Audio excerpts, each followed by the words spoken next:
Magandang araw po. Narito na po ang magiging lagay ng panahon ngayong araw ng Huwebes, March 5, 2026.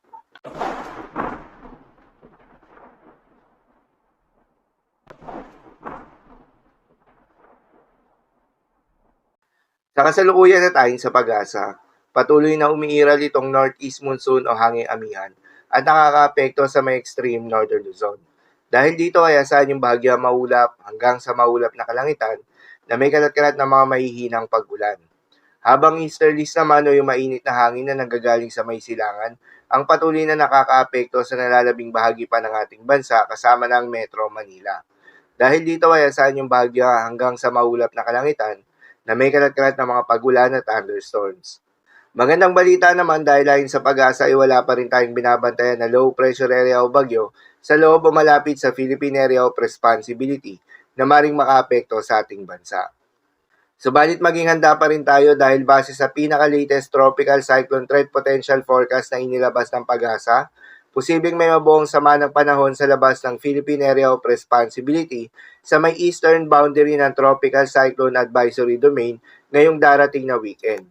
Base sa datos ng pag-asa, nasa low chance pa naman ito na maging isang ganap na bagyo, kaya naman sa magiging development nito, patuloy lamang na magantabay sa mga update nating ilalabas, lalo na ng pag-asa.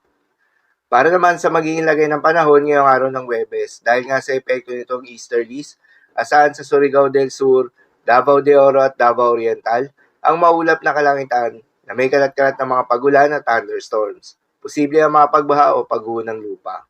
Due to moderate to at times heavy rains. Habang sa may Batanes, Cagayan at Apayao, ay asahan naman yung maulap na kalangitan na may kasamang mahihinang pagulan na dulot ng northeast monsoon.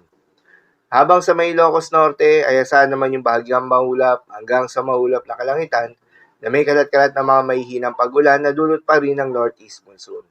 At sa Metro Manila at nalalabing bahagi pa ng ating bansa ay asahan naman yung bahagyang maulap hanggang sa maulap na kalangitan na may kalat-kalat na mga pagulan o thunderstorms na dulot ng easterlies.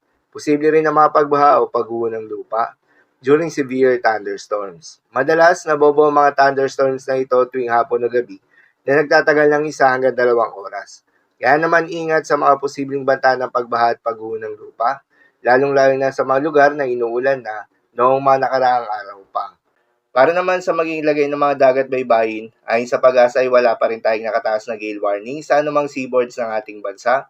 Subalit iba yung pag-iingat sa mga papalaot ng mga kababayan nating mangingisda at yung may mga maliliit na sasakyang pandagat sa may seaboards ng Northern Luzon.